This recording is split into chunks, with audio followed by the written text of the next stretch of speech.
Hi everyone, my name's Sarah Griffiths and I spent 25 years in a narcissistic marriage.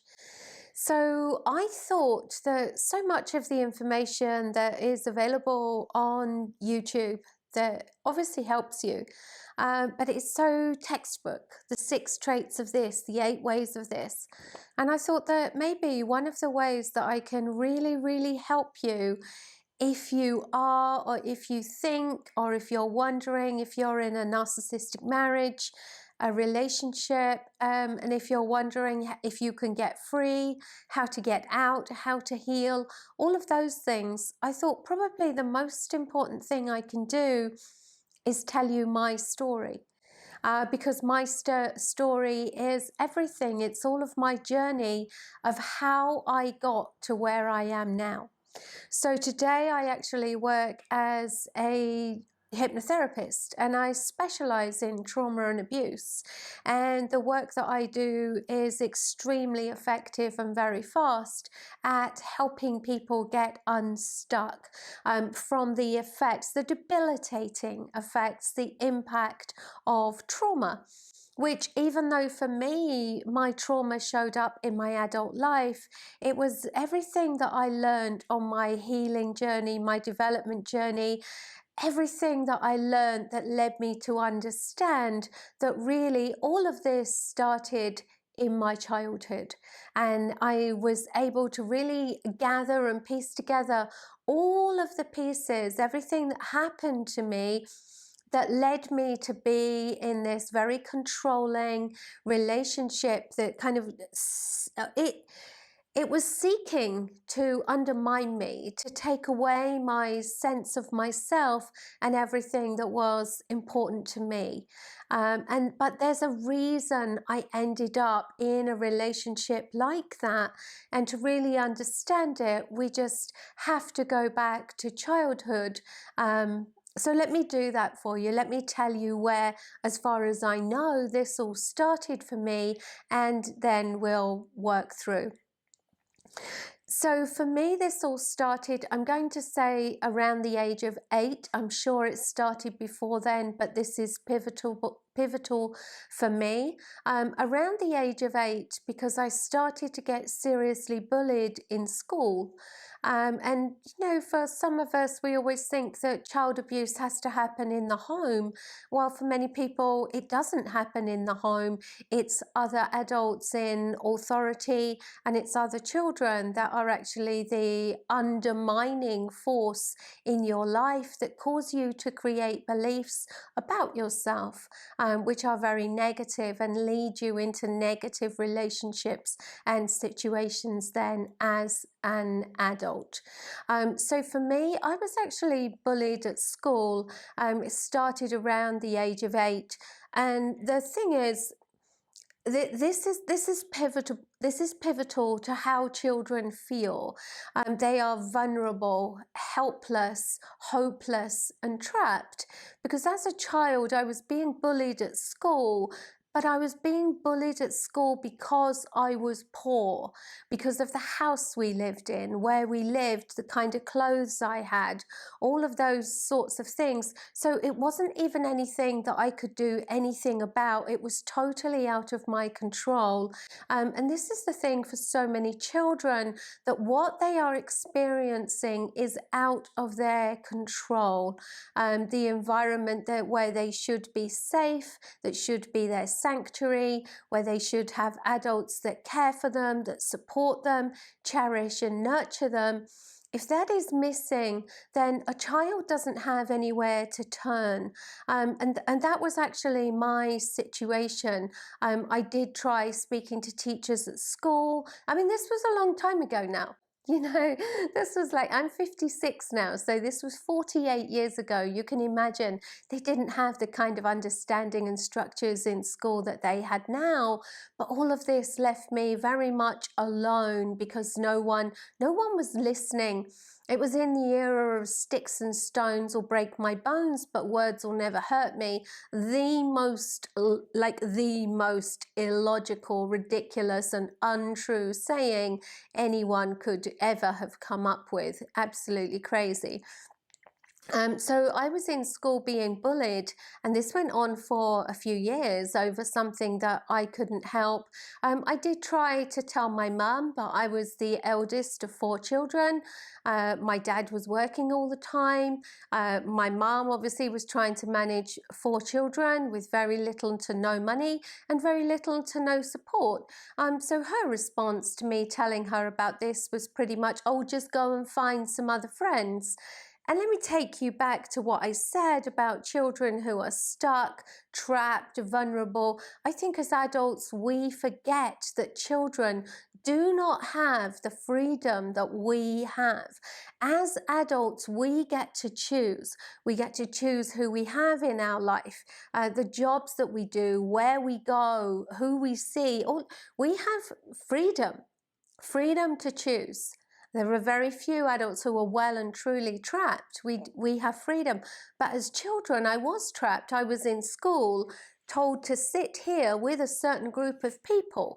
And I didn't have any choice about that. So go and find another set of friends. I even remember at the time thinking, well, how? How would I find another set of friends? And as adults, we have to remember that children do not have our choices. They are vulnerable, they are powerless, they are helpless, and they are completely reliant on us hearing them, and on us responding and supporting in the way that we need. So that's what was happening to me. And what it really meant was that this bullying that was going on at school that I couldn't do anything about, it completely, it devastated my sense of self. And I didn't know it at the time, but what I understand now as an adult is that I ended up going up to high school, senior school, with a complete lack of belief in myself. I was absolutely certain that I wasn't good enough, that I couldn't fit in, that I had been rejected, that this lack of money was a real issue. And the interesting thing is this bullying at school, it also coincided with something absolutely dreadful that happened to my family at church around the same time, the 8 years old, as the bullying started. My family, we'd been brought up in church, and church was a very big part of my life. There was Sunday school, there were friends, there were families. I was a member of the Sunday school choir. In fact, I was one of the key soloists. That was a very important part of my life. And I know differently now because I'm an adult, but as a child, all I knew was that suddenly stopped. Church suddenly stopped. We were suddenly removed. We suddenly didn't go anymore. These people that we used to be friends with, socialize with, all the singing, the choir, everything, it just stopped. And as a child, no one explained to me what had happened, that my family apparently had been publicly asked to leave the church. I mean, I didn't know anything about that.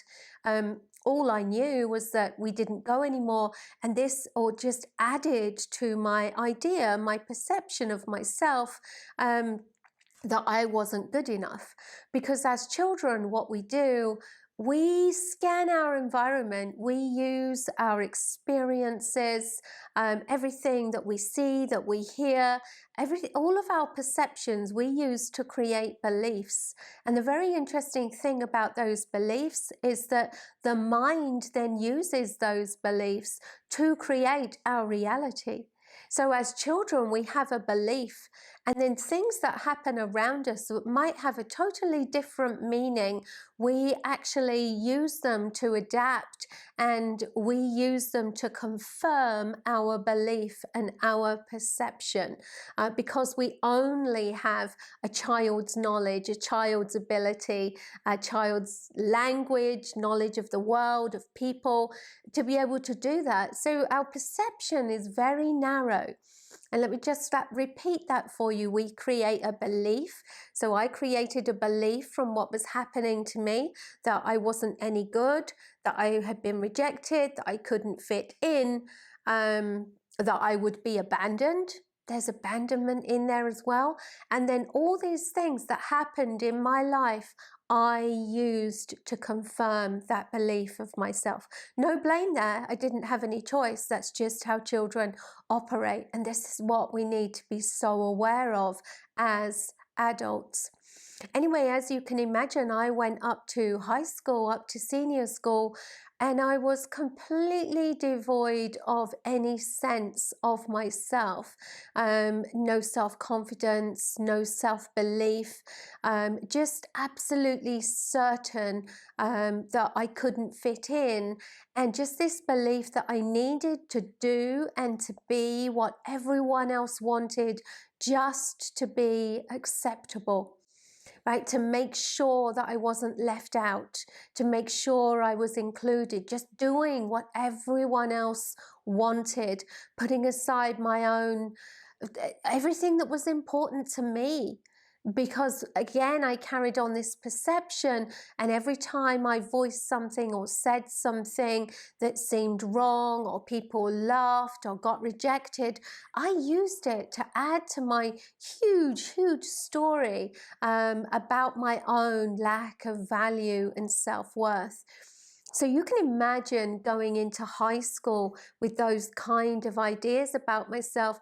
By the time I left high school in my late teens, I was completely diminished. My social anxiety, my lack of belief in myself, it was running my life.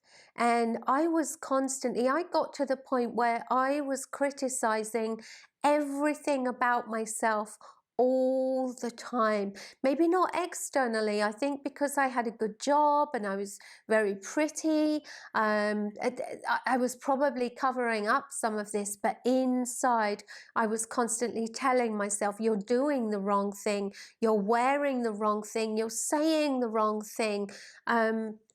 Just everything. You're wrong, you're wrong, you're wrong, you're not good enough, you're not good enough, you'll be rejected, you need to do this, you need to say this, this isn't. I was constantly waiting to be found out as a fraud. That's how it felt to me. And in fact, I know that in my mid-20s, I'd already had a couple of abusive relationships, but that was very familiar to me because I was so abusive to myself. If I didn't believe in myself and I was so self-critical, then how could other people be anything else? I didn't know that at the time. That's what I know now. But I did have one relationship that I now know that I self-sabotaged. I was in that relationship. True, that person was emotionally unavailable, but so was I. From my own protection mechanisms, so was I. But this one person, I was just so certain that he was too good for me and that he and his family were going to find me out. I was constantly on knife edge in that relationship, walking on eggshells, breadcrumbs, nothing to do with him, just my own insecurities, my own lack of self, led me to be domineering, to be controlling, just trying to fight my way through. I definitely sabotaged that relationship. And after that one, I went into a relationship that was very narcissistic. It was emotionally and physically abusive. And I could see that things were getting worse, really, all because of how I saw myself. And this is really what the point that I'm making is, that the reason we end up in these abusive and narcissistic relationships is because of what our childhood experiences, whether they're real or perceived. Our childhood experiences lead us to believe about ourselves, about what is familiar. Abuse can be so familiar that we just don't even see it anymore, and we definitely don't expect or think that we deserve anything else. It just becomes the norm, and that is absolutely where I had got to. And for me, I really thought that I had broken that with the person that I married because it just seemed so different. I really thought to myself, wow, I'm putting all these abusive relationships behind me.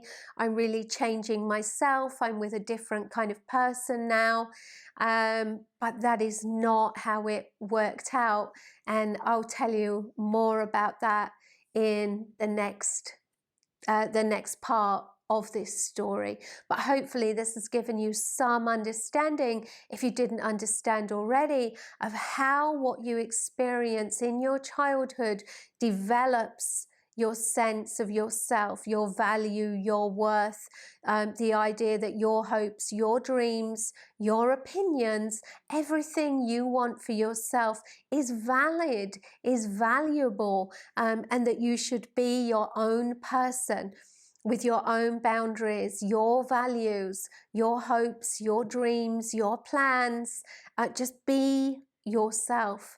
And abusive experiences in childhood take that away and lead us into these abusive, controlling relationships, because we become, number one, we become empathizers, we become carers, but more than that, we become people pleasers, and it's all linked to our survival. To survive, to make sure that we're not rejected, we become people pleasers, and we just accept whatever is thrown at us. Number one, we don't believe that there's anything else out there. We don't understand that there's anything out there. This is very familiar. Number two, we don't believe that we deserve it, and we just don't know anything else. And number three, it's all about survival. As a species, our mind tells us that our survival comes from our connection, and when you've suffered a lot of rejection, you become someone who does anything to please other people to make sure you're not rejected. So I really hope that helps you put some stuff into context, and we'll move on in the next video. Thanks for listening. If you've enjoyed my video, don't forget to give it a thumbs up to show that you like it, and leave a comment. If you ask a question, I'll get back to you. And why not subscribe to the channel to make sure that you never miss any of my new content.